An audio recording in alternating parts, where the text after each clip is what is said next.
This is Touched by Heaven, everyday encounters with God. I am your host, Trapper Jack.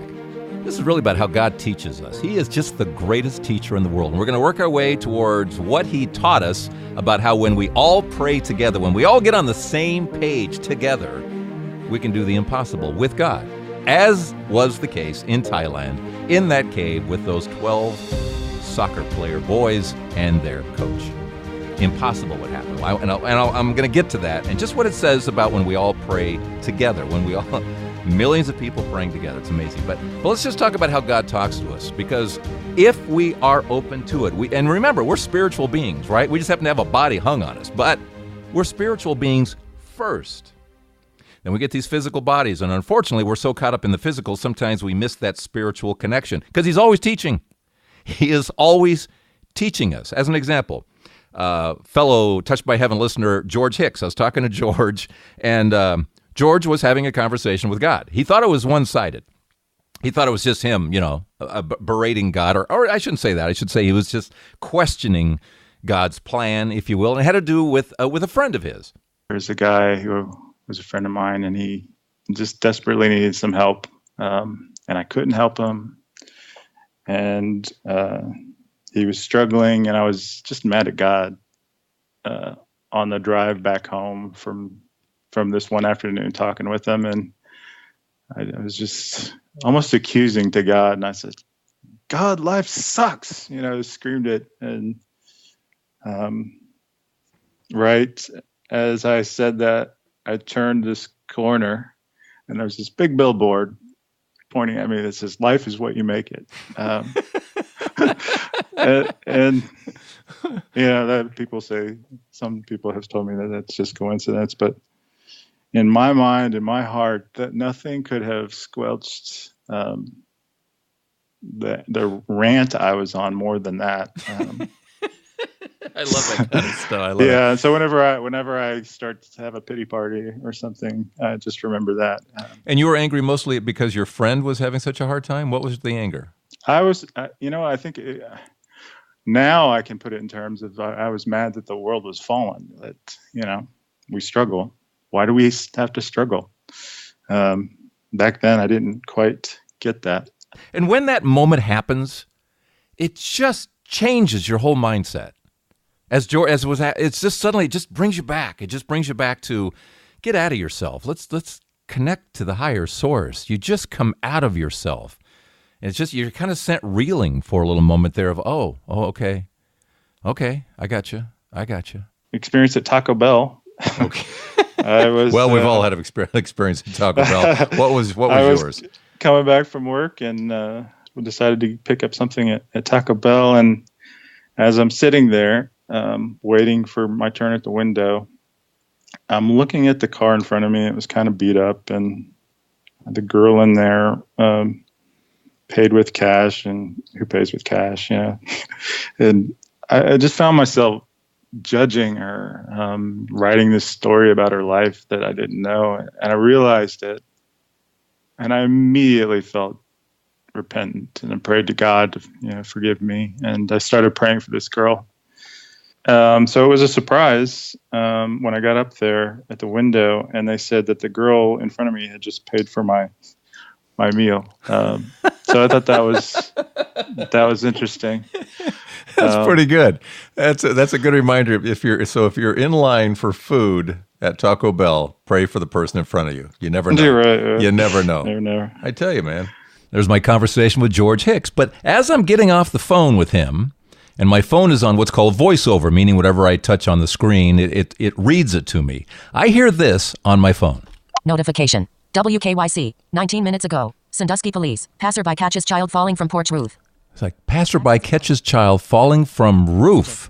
And I'm going, what was that? And I'm just like, what is that? Open WKYC. That's the local NBC affiliate. The story actually was from last April. That's when I talked to George. That's when I recorded that conversation. And now listen, this was actually at 3 o'clock as I was getting off the phone. WKYC. 20 minutes ago. Sandusky police. Let me slow this down for you. Porch roof. Speaking rate.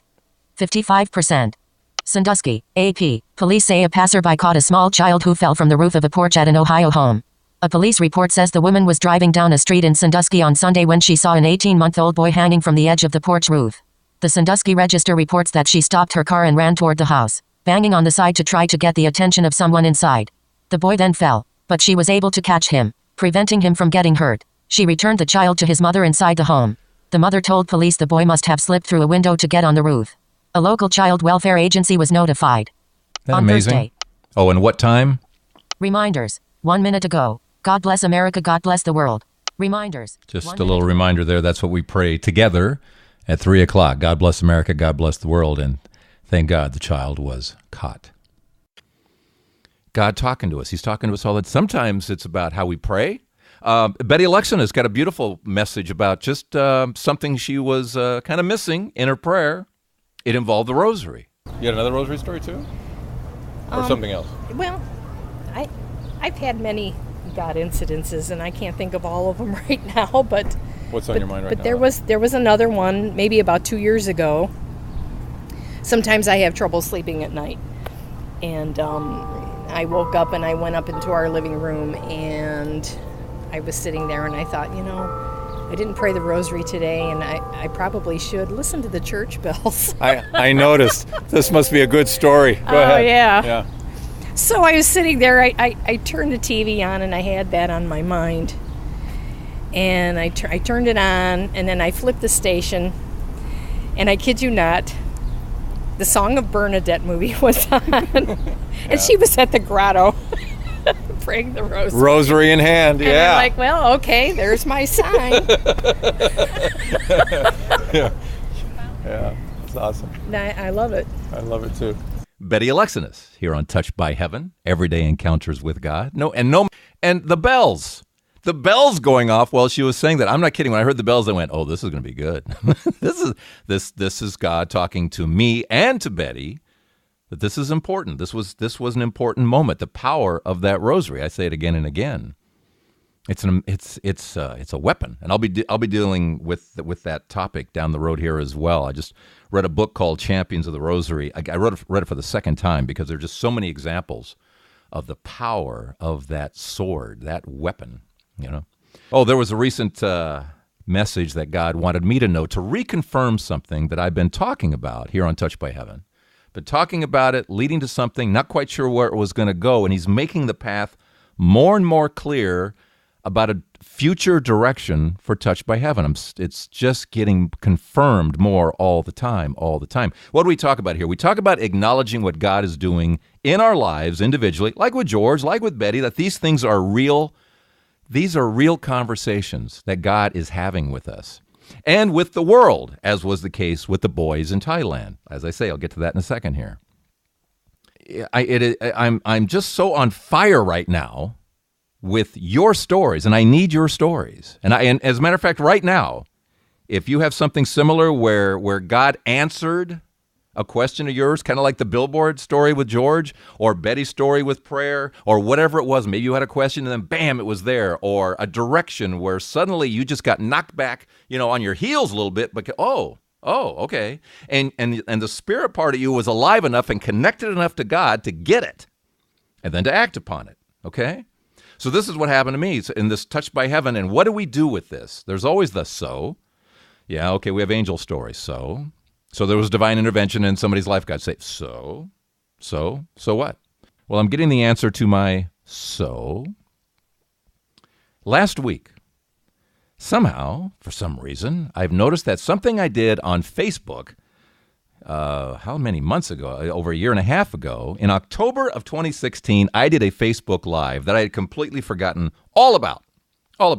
I was noticing how people were liking it, making comments on it. Here, all this time later, it's like, what video did I do that's getting reaction now? This made no sense. When I did the video, it was seen by several hundred people. That's fine. And now it's bubbling back up, and now it's about 3,100 people have viewed this thing. And I'm going, What's the message in this thing? And I'm watching it, and I have no recollection of even recording this.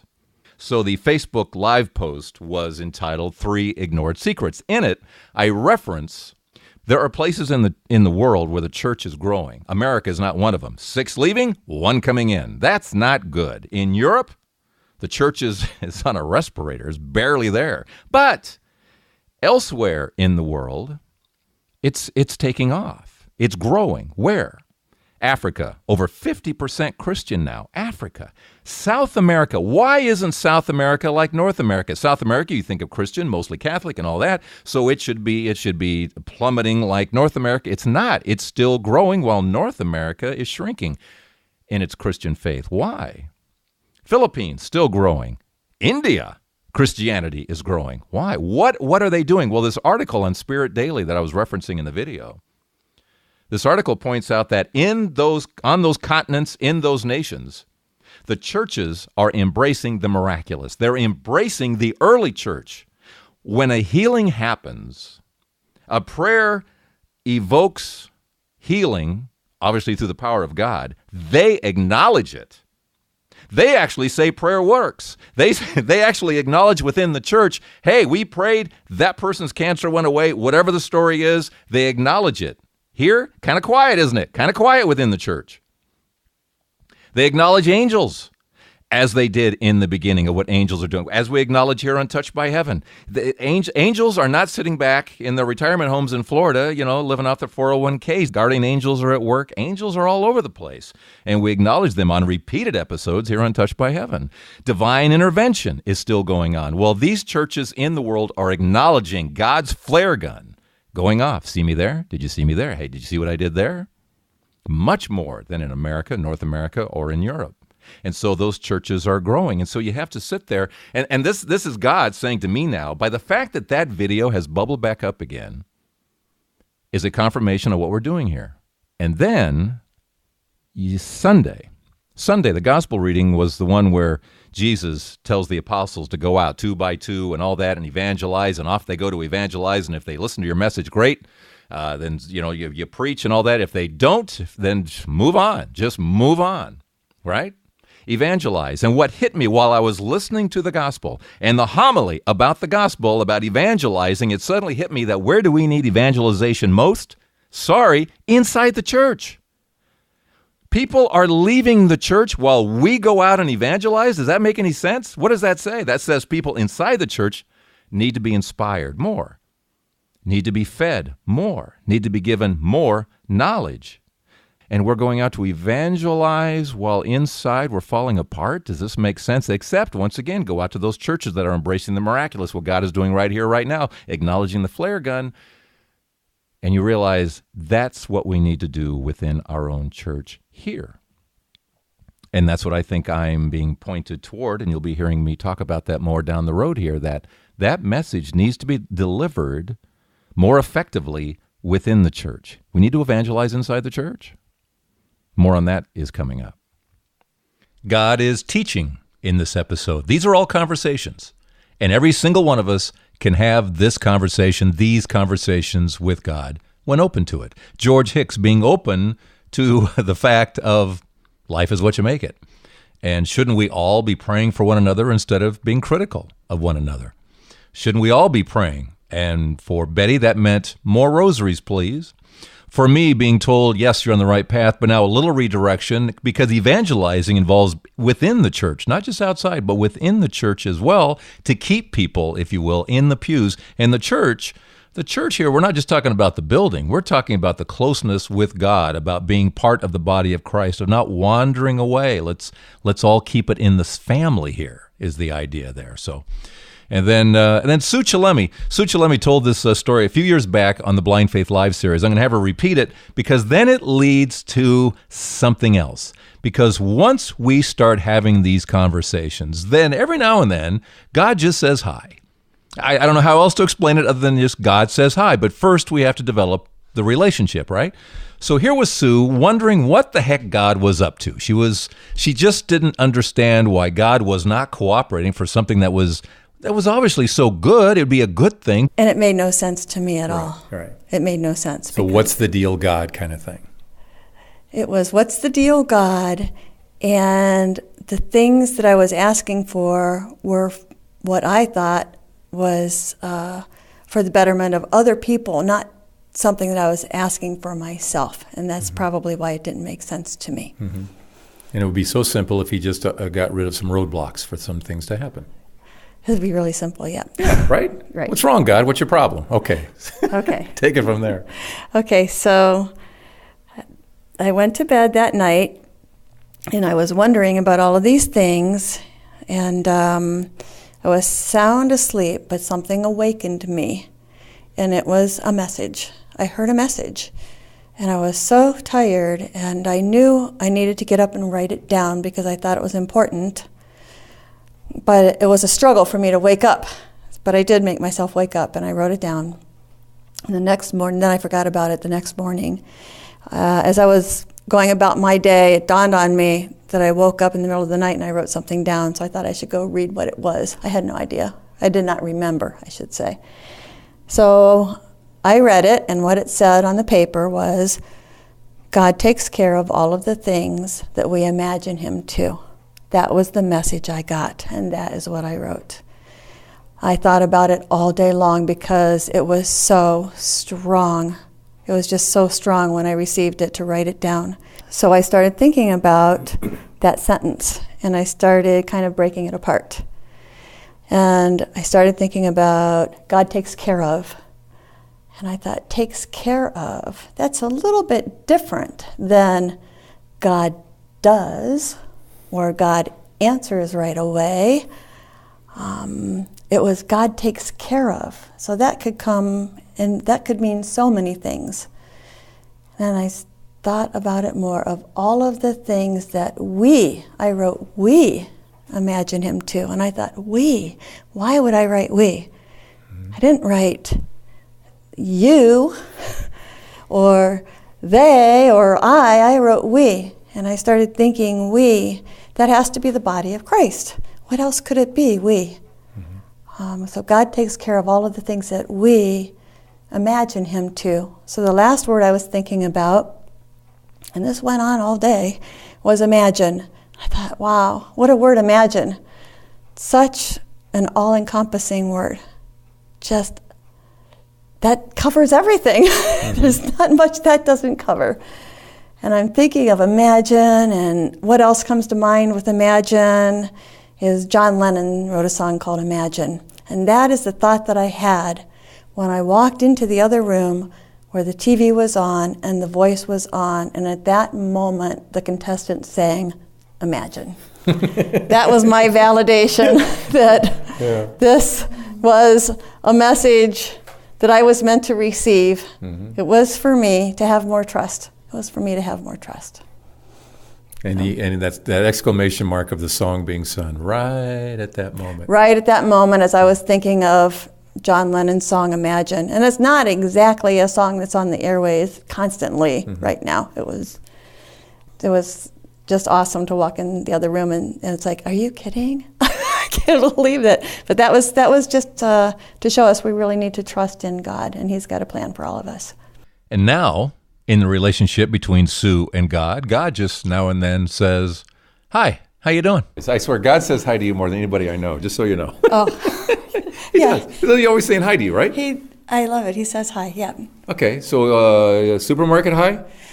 This time, it was a supermarket hi. Okay.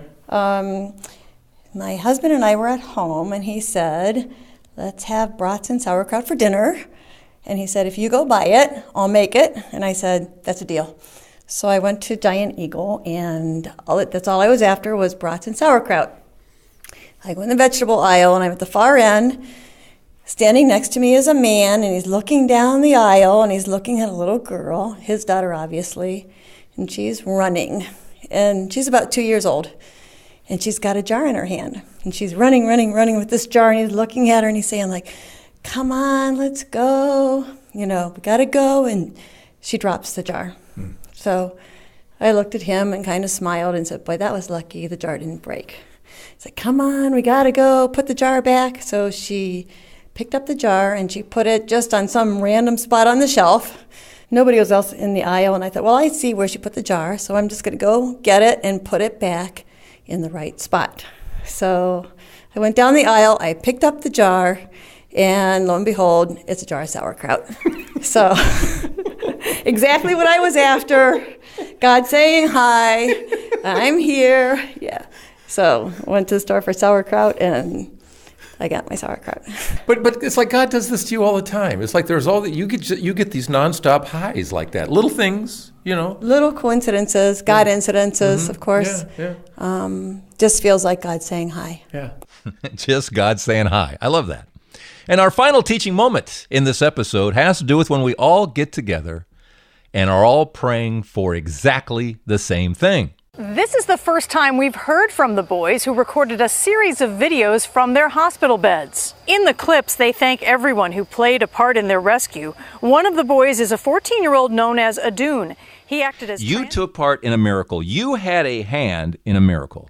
And I'm talking about those boys in that cave in Thailand, those soccer players with their assistant coach together getting out of... Miraculous! There is no way.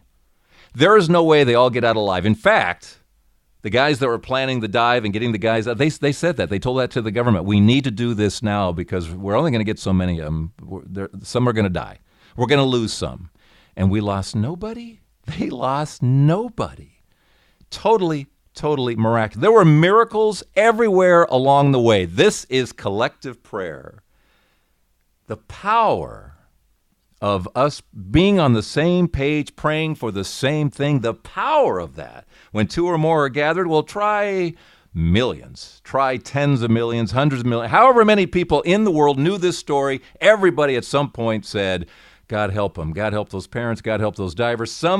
Everybody somewhere along the way was praying. There were fingers dancing along rosary beads and would go, oh yeah, the boys. And they would send a prayer. How many hundreds of millions of prayers were offered up to God? Everybody on the same page. Everybody wanting the exact same thing. At the end of it going, they're all out? They're all out? Miracles at every corner on this story.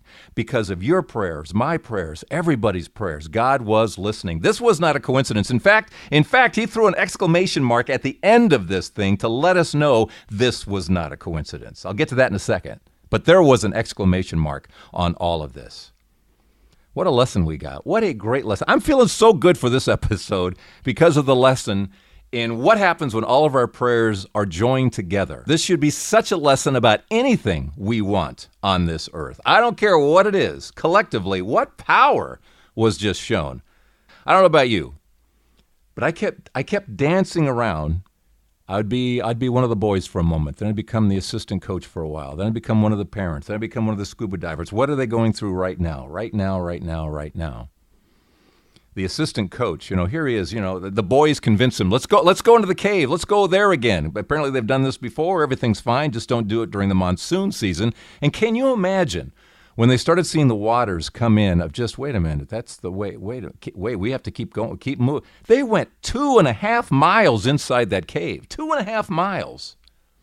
And they're standing there on that slope wondering what's going on. Then I dance over to the parents.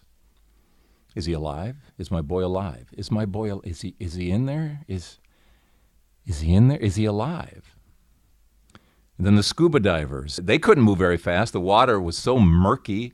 So they've got these lines are going into this maze. It was a maze. It took a while for this to become, worldwide news. Certainly when the news got out that there were some boys alive stuck in a cave, then it just exploded all over the place. You know what I went to initially when I first heard about this story?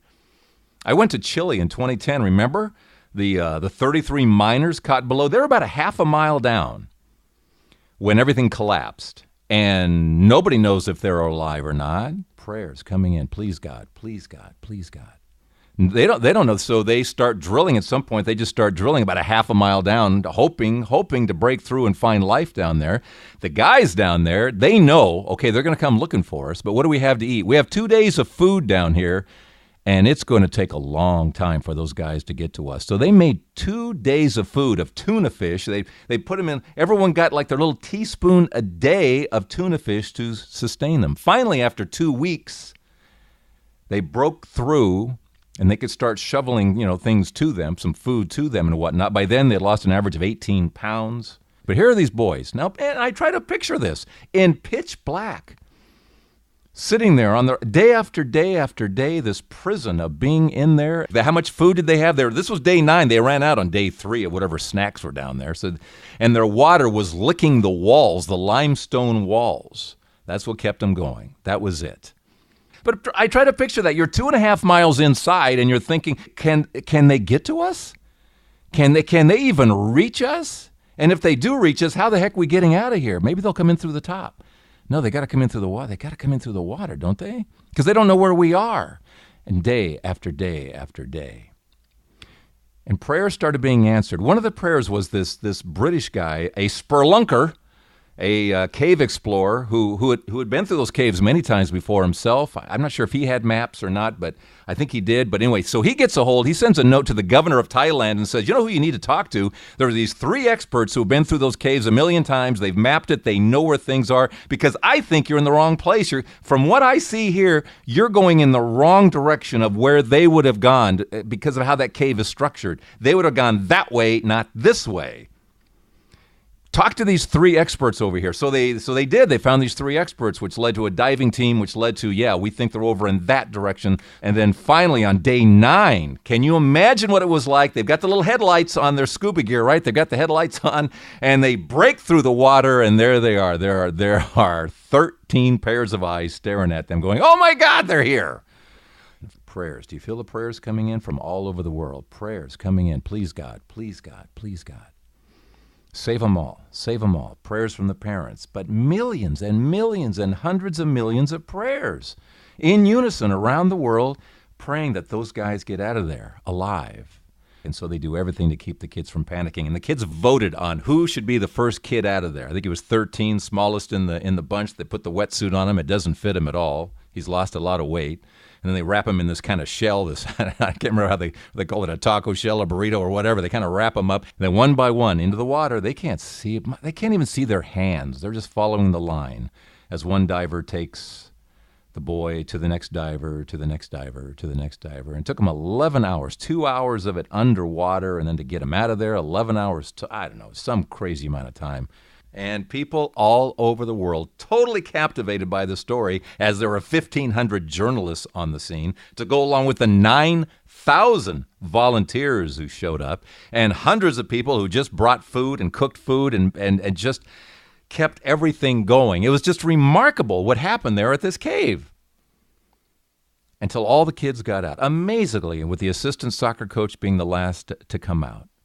And here's the exclamation mark. This is God saying, your prayers mattered. You heard this about how once all the soccer players were out and the assistant soccer coach, and they got in the ambulance and they were off and running, and there was a little bit of a celebration. Those who were putting this thing together, they actually popped some beers and kind of clinked together and then thought, well, our people are still in the cave. And what happened at that moment as the ambulances are driving away? The main water pump that was keeping the water levels down, it broke. The main water pump broke, and the water levels start going back up. And all the equipment that was in there that they were getting ready to bring out of the cave, they had no time. Everyone just make a run for it, guys, because here comes the water again. The water levels are going back up again, so everybody just made a run for it and got out.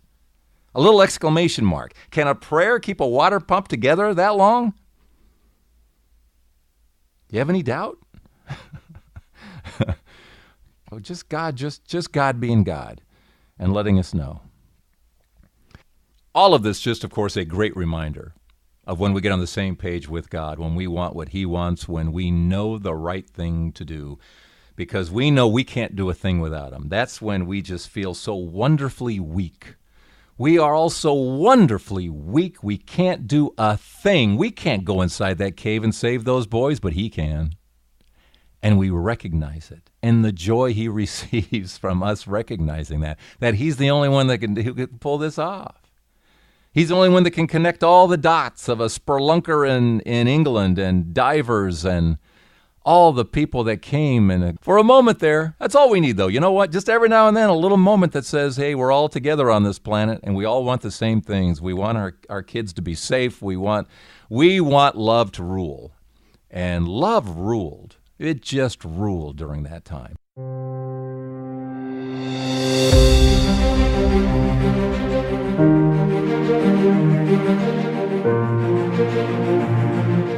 It sounds like our exit music here, so I'll just say in conclusion, God will meet us wherever we are in our prayer life. Even if it doesn't exist, but we say we want one, He'll meet you right where you are. Just start the conversation. Tell Him you want a conversation, And it begins. Simple as that. Just start talking to him. He talks back. It's great. Absolutely great. Thank you for sharing these episodes with others here at Touched by Heaven, Everyday Encounters with God. We appreciate that so much. I will see you next time for who knows what lessons shall be found on the next episode of Touched by Heaven, Everyday Encounters with God. I'm Trapper Jack.